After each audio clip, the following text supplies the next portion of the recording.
ನಮಸ್ಕಾರ, ಆದಾಬ್, ಜೈ ಭೀಮ್. ನಾನು ನಿಮ್ಮ ಭಾಗ್ಯನಾರಾಯಣ ಬೊಗ್ಗವರಪು. ನೀವು ನೋಡ್ತಾ ಇದ್ದೀರಿ ಸುದ್ದಿ ಸರ್ಕಲ್. ಅಮೆರಿಕದ ಯುದ್ಧದ ಬಗ್ಗೆ ನಿಮಗೆ ಗೊತ್ತೇ ಇದೆ. ಅಮೆರಿಕ ಇಸ್ರೇಲ್ ಸೇರಿಕೊಂಡು ಇರಾನ್ ಜೊತೆ ಯುದ್ಧ ಮಾಡ್ತಿದೆ. ಅದರ ಬಗ್ಗೆ ಒಂದು ಅಪ್ಡೇಟ್ ಅನ್ನು ಕೊಡೋದಕ್ಕೆ ಬಂದಿದ್ದೀನಿ. ನಿನ್ನೆ ನಡೆದಿರುವಂತಹ ಅತಿ ದೊಡ್ಡ ಘಟನೆಗಳಲ್ಲಿ ಎರಡು ಮುಖ್ಯವಾದ ಘಟನೆಗಳೇನು ಅಂದರೆ, ಅಮೆರಿಕದ ಅತ್ಯಂತ ಸೊಫಿಸ್ಟಿಕೇಟೆಡ್ ಟೆಕ್ನಾಲಜಿ ಹೊಂದಿರುವಂತಹ ಹೆಲಿಕಾಪ್ಟರ್ ಯುದ್ಧದ ಹೆಲಿಕಾಪ್ಟರ್ ಏನಿದೆಯಲ್ಲ, ಬ್ಲ್ಯಾಕ್ ಹಾಕ್ UH-60 ಅನ್ನುವಂಥದ್ದು, ಅದನ್ನು ಹೊಡೆದು ಹಾಕೋದರಲ್ಲಿ ಇರಾಕಿನ ಒಳಗೆ ಇರುವಂತಹ ಇರಾನ್ ಬೆಂಬಲಿತ ಬಂಡುಕೋರರ ಗುಂಪೊಂದು ಸಫಲ ಆಗಿದೆ. ಆ ಮೂಲಕ ಅಮೆರಿಕಾಗೆ ದೊಡ್ಡ ಆಘಾತವನ್ನು ಕೊಟ್ಟಿದೆ.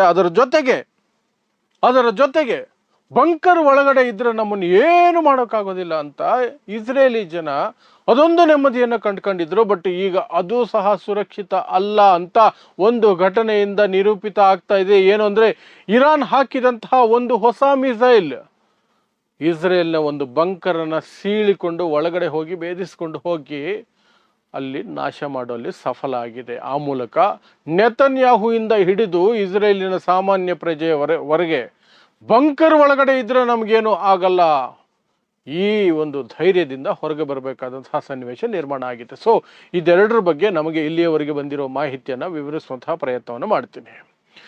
ಸೊ ಅದಕ್ಕಿಂತ ಮೊದಲಿಗೆ ಹೇಳಬೇಕಾದಂತಹ ವಿಚಾರ, ಪ್ರತಿ ವಿಡಿಯೋದಲ್ಲಿ ಹೇಳೋದೇನು ಅಂದರೆ, ಫೆಬ್ರವರಿ 28ನೇ ತಾರೀಕು 2026ನೇ ಇಸ್ವಿ ಮಾತುಕತೆಗಳ ನಡುವೆ ದ್ರೋಹದಿಂದ, ಮೋಸದಿಂದ ಇರಾನ್ ಮೇಲೆ ಅಮೆರಿಕ ಮತ್ತು ಇಸ್ರೇಲ್ ದಾಳಿ ನಡೆಸ್ತವೆ.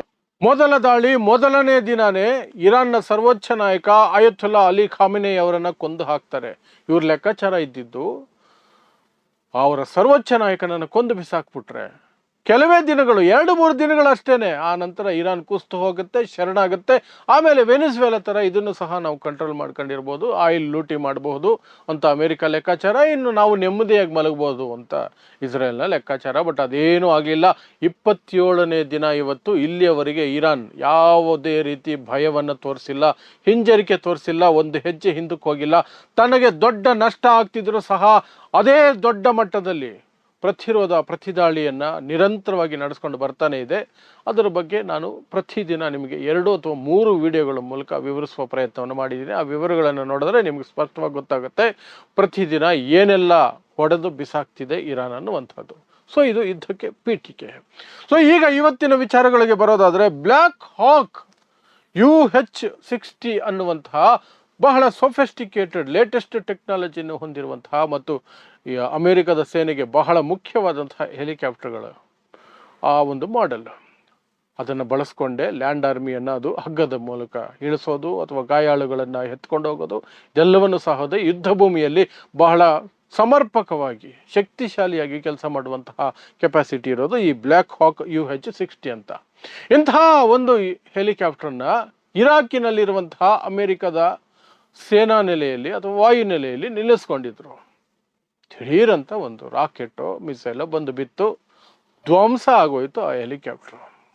ಧ್ವಂಸ ಯಾರು ಹಾಕಿದ್ದು ಅಂದರೆ, ಇರಾಕಿನ ಒಳಗೆ ಇರುವಂತಹ ಯಾರೋ ಇರಾನ್ ಬೆಂಬಲಿತ ಬಂಡುಕೋರರ ಗುಂಪು ಆ ಒಂದು ಕಾರ್ಯಾಚರಣೆಯನ್ನು ಮಾಡಿದೆ. ಸಫಲವಾಗಿ ಆ ಹೆಲಿಕಾಪ್ಟರ್ನ ಹೊಡೆದು ಬಿಸಾಕಿದೆ. ಆ ತಂಡದ ಹೆಸರೇನು, ಆ ಗುಂಪಿನ ಹೆಸರೇನು ಹೊರಗಡೆ ಬಂದಿಲ್ಲ. ಮೇ ಬಿ ನನ್ನ ಅಂದಾಜಿನ ಪ್ರಕಾರ ಇರಾಕಿ ರೆವಲ್ಯೂಷನ್ ಫೋರ್ಸ್ ಅಂತಲೋ ಅಥವಾ ಇರಾಕಿ ರೆಸಿಸ್ಟೆನ್ಸ್ ಫೋರ್ಸ್ ಅಂತಲೋ ಒಂದು ತಂಡ ಇದೆ. ಆ ತಂಡ ಈ ಒಂದು ದಾಳಿಯನ್ನು ನಡೆಸಿರುವ ಸಾಧ್ಯತೆ ಇದೆ. ಆ ಮೂಲಕ ಅಮೆರಿಕಾಗೆ ಮತ್ತೊಂದು ದೊಡ್ಡ ಪೆಟ್ಟು ಕೊಟ್ಟಿದ್ದಾವೆ. ಯಾಕೆಂದರೆ ಇದೇ ಇರಾಕ್ನಲ್ಲೇ F-15 F-35 ಎಲ್ಲ ಹೊಡೆದು ಬೆಳೆಸಿರೋದು ಅದೇ ಬಂಡುಕೋರರ ಗುಂಪುಗಳೇ.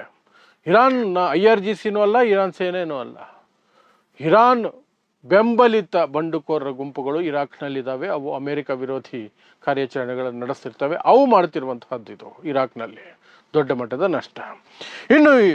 ಇನ್ನೊಂದು ವಿಚಾರ ಬರ್ತಿರುವಂತಹದ್ದು, ಇಸ್ರೇಲ್ನಿಂದ ಒಂದು ವಿಡಿಯೋ ಬರ್ತಿದೆ, ಒಂದು ಫೋಟೋ ಬರ್ತಿದೆ. ಬಂಕರ್ ಒಳಗಡೆ ಇದ್ದರೂ ಸಹ ಇನ್ಮೇಲೆ ನೀವು ಸೇಫ್ ಅಲ್ಲ.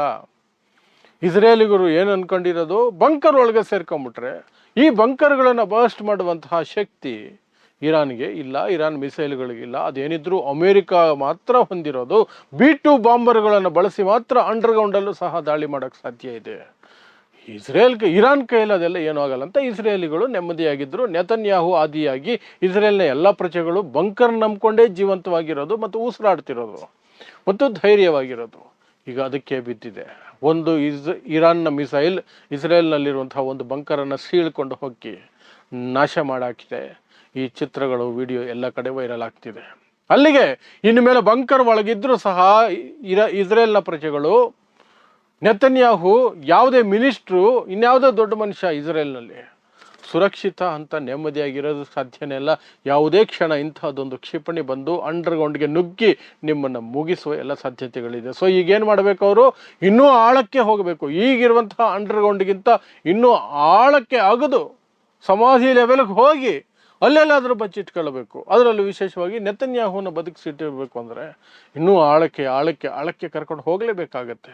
ಯಾಕಂದರೆ ಇರಾನ್ ಆಲ್ರೆಡಿ ಲೋ ಲೆವೆಲಲ್ಲಿರುವಂತಹ ಏನು ಬಂಕರ್ಗಳಿದ್ದಾವೆ ಅವುಗಳನ್ನು ಸೀಳೋದ್ರಲ್ಲಿ ಸಫಲ ಆಗಿದೆ. ಸೊ ಇದಿಷ್ಟು ನಿನ್ನೆ ನಡೆದಿರುವಂತಹ ಪ್ರಮುಖವಾದಂತಹ ಎರಡು ಘಟನೆಗಳು. ಒಂದು, ಈ ಬ್ಲ್ಯಾಕ್ ಹಾಕ್ UH-60 ಅನ್ನುವಂತಹ ಅಮೆರಿಕದ ಸೊಫೆಸ್ಟಿಕೇಟೆಡ್ ಹೆಲಿಕಾಪ್ಟರ್ನ ಇರಾಕ್ನಲ್ಲಿ ಇರಾನ್ ಬೆಂಬಲಿತ ಬಂಡುಕೋರರು ಹೊಡೆದು ಬಿಸಾಕಿದ್ದಾರೆ. ಇನ್ನೊಂದು ಕಡೆ ಇರಾನ್ ಹಾಕಿದಂಥ ಒಂದು ಮಿಸೈಲ್ ಇಸ್ರೇಲ್ನ ಬಂಕರನ್ನು ಸೀಳ್ಕೊಂಡು ಹೋಗಿರೋದು, ಅಲ್ಲಿ ಹಾನಿ ಮಾಡಿರುವ ಚಿತ್ರಗಳು ಬರ್ತಾ ಇದೆ. ಆ ಮೂಲಕ ಇನ್ನು ಮೇಲೆ ನೀವು ಬಂಕರ್ ಒಳಗಿದ್ರೂ ಸುರಕ್ಷಿತ ಅಲ್ಲ, ನೆತನ್ಯಾಹುಗೂ ಹೇಳ್ಬಿಡಿ ನೀವು ಸುರಕ್ಷಿತ ಅಲ್ಲ ಅನ್ನುವ ಸಂದೇಶವನ್ನು ಇರಾನ್ ಕೊಟ್ಟಂತೆ ಕಾಣಿಸ್ತಾ ಇದೆ. ಸೊ ಇಂತಹದ್ದೇ ವಿಶೇಷ ಸುದ್ದಿಗಳಿಗಾಗಿ ನೋಡ್ತಾ ಇರಿ ಸುದ್ದಿ ಸರ್ಕಲ್. ನಾನು ನಿಮ್ಮ ಭಾಗ್ಯನಾರಾಯಣ ಬೋಗವರಪೋ.